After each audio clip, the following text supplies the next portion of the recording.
இப்போ நம்ம பார்க்க போகிறது வந்து முன்னாடி பார்த்த வீடியோக்கான எக்ஸ்ப்ளனேஷன் வீடியோ. சரியா? இதை வந்து நான் இப்போ எக்ஸ்பிளைன் பண்ண போகிறேன். என்ன அப்படின்னு பார்த்தீங்கன்னா, முதல்ல சுமைகள் நான் சுமந்திட சுகமாய் நீ உளவினாய் அப்படின்றது நமக்கு இருக்கிறதுலே ஒரு ஆகப்பெரிய டென்ஷன் என்ன அப்படின்னு பார்த்திங்கன்னா, நம்ம தலை கட்டுறது தான். அது ஃப்ரீ ஹேர் விட்டாலுமே அது ஒழுங்காக இருக்கணும். நம்ம நினைக்கிற மாதிரியான ஃப்ரீ ஹேரில் தான் அது இருக்கணும். அது அப்படி இல்லாமல் அது இஷ்டத்துக்கு இருந்திருந்தாலுமே கோவம் வரும். சரியா? ஒரு வேளை ஒரு சென்டர் கிளிப் மட்டும் போட்டுட்டு ஃப்ரீயாக விடுறதா இருக்கட்டும், இல்லை ஒரு ஃப்ரீ ஹேரே இருக்கட்டும், ஒரு போனி டெயில், ஒரு பிரைடு, என்னவா இருக்கட்டுமே, அது நம்ம நினச்ச மாதிரி வரலன்னா நமக்கு ஒரு இப்படி இருக்கும். சுமைகள் நான் சுமந்திட, அதாவது உன்னோட ஹேரை வந்து இப்போ நான் தான் வந்து ஹேர் கிளிப்பு, ஹேர் பேண்டுன்னு வச்சுக்கோங்க. நான் வந்து இந்த முடிக்கிட்ட ஒரு கான்வர்சேஷன் நடத்துகிறேன், இல்லை இந்த முடியை தாங்கிட்டு இருக்க அந்த பொண்ணுக்கிட்ட ஒரு கான்வர்சேஷன் நடத்துகிறேன் அப்படின்னா அது எப்படி இருக்குன்றது தான் இதோட கோர் கான்செப்ட். ஓகேவா? சுகமாய் நீ உளவினாய் அப்படின்றது, இப்போ நான் வந்து உன்னோட அந்த பேபி ஹேர்ஸாக இருக்கட்டும், அந்த சின்ன சின்ன முடி, இல்லை அந்த எக்ஸ்ட்ரா முடி, வெளியே பின்னி போட்டால் எக்ஸ்ட்ரா இருக்க முடி, அந்த மாதிரி எந்த ஒரு ஃபஸ்ஸுமே உன்னை ஆக்காமல் நான் அழகாக உன்னை ப்ரெசன்டபுளாக காட்டியிருக்கேன். அதனால தான் நீ வந்து ஃப்ரீயாக சுற்றிட்டுருக்க அப்படின்ற மாதிரி. கண்ணெதிரே நான் இருக்க காற்றிடம் கை நீட்டி வினவினாய் அப்படின்றது வந்து இது எல்லாருக்குமே தெரியும். நம்மக்கிட்ட என்ன தான் எவ்வளோ ஹேர் பேண்ட்ஸ் இருந்தாலுமே நமக்கு பிடிச்சது ஏதாவது ஒரு ஹேர் பேண்டாக தான் இருக்கும். அது பிளாக் கலராக தான் இருக்கும். சரியா? அப்படி அந்த மாதிரி ஒரு கொண்டை போடும்போதோ, இல்லை எதனா ஒன்று மடித்து கட்டிட்டு அதை திருப்பி எடுத்து கட்டும்போதோ நம்ம கண்ணு முன்னாடி தான் இருந்திருக்கும் அந்த பேண்டு. அவ்வளோ நேரம் நம்ம வேலையெல்லாம் முடிச்சுட்டு சரி பேண்டு போட்டுடலாண்டா அப்படின்னு தேடும்போது அந்த பேண்டு காணாமல் போயிடும். தேடி தேடி அந்த ஹேர் ஸ்டைலே கலைஞ்சு போயிடும். போராடே சரிதான் அப்படின்ட்டு அப்புறம் அதை விட்டுட்டு தூக்கி ஒரு கொண்டை போட்டுட்டு அந்த கிளச் கிளிப்பை போட்டுட்டா முடிஞ்சுது. அந்த கிளிப்பு போட்டதுக்கப்புறம் அந்த பேண்டு கிடைக்கும்.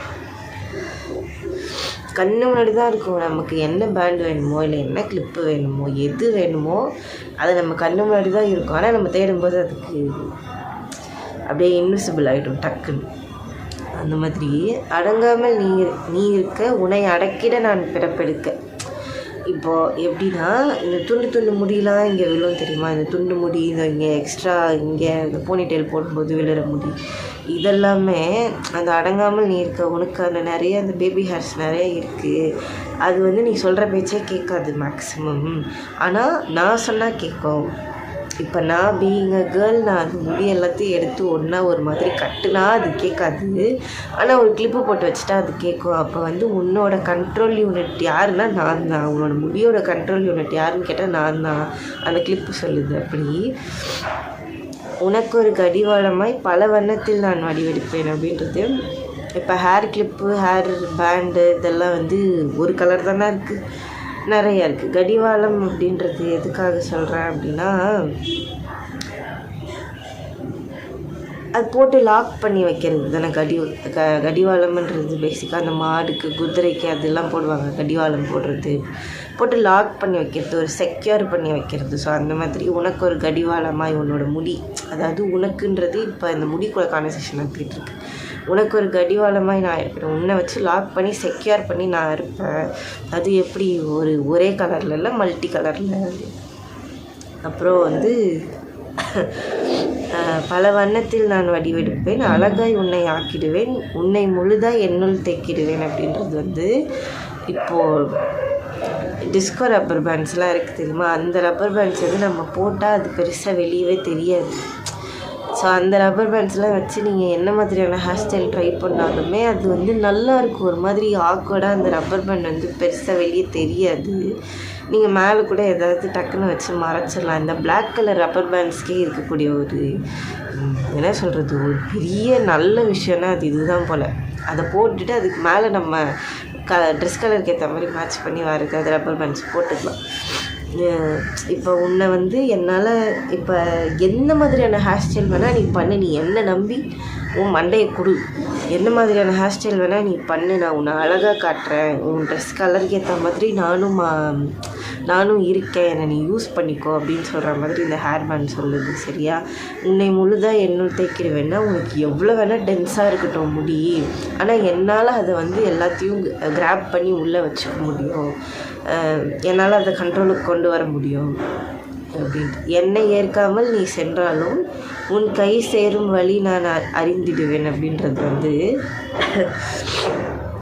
இந்நேரத்தில் எதை நான் சொல்ல வரேன் அப்படின்னா, நம்ம சிலர் வந்து ஃப்ரீ ஹேரில் இருந்தோன்னாலும் சேஃப்டி பர்பஸ்க்காக ஒன்று கையிலையாச்சு இல்லை நம்மளோட பர்ஸ் ஹேண்ட்பேக்லையாச்சும் ஒரு பேண்டு ஒரு கிளிப்பு மேண்டேட்ரி இருக்கும் கண்டிப்பாக. ஒரு வேளை நான் உனக்கு வேணான்னு நீ போனாலுமே எப்படியும் உன் கூட தான் நான் வரப்போகிறேன், ஏதாவது ஒரு எமர்ஜென்சி சுச்சுவேஷனில் நான் உனக்கு யூஸ் ஆக தான் போகிறேன் அப்படின்னு சொல்கிற மாதிரி. இது எதுக்காக நான் ஸ்பெசிஃபிக்காக ஹேர் பேண்டுக்கு எழுதுனேன் அப்படின்னா, நான் வந்து இந்த ஹேர் பேண்டோட ஒரு ரொம்ப ரொம்ப எப்படி சொல்கிறது, அது என்னை பயங்கரமாக அட்ராக்ட் பண்ணிடுச்சு. ஒரு பீரியடில் நான் வந்து என் ஃப்ரெண்ட்ஸோட ஒரு சில பர்டிகுலரான கடைக்கு மட்டும்தான் போவேன். சரி, ஹேர் பேண்ட் வாங்கிறதுக்கு நான் மட்டும் அந்த கடையில் பார்த்தா பெருசாக அவ்வளோ அழகழகாக ஹேர் பேண்ட்ஸ் வச்சுருக்காங்க. நான் வந்து இந்த ரெட் எடுத்து போடுங்க, அந்த ரெட் எடுத்து போடுங்க, அந்த மாதிரி ஹேர் பேண்ட் வந்து அது இருக்குது ஒரு 2-3 ஃபீட் ஹைட் வரைக்குமே மாட்டி தான் வச்சுருக்காங்க.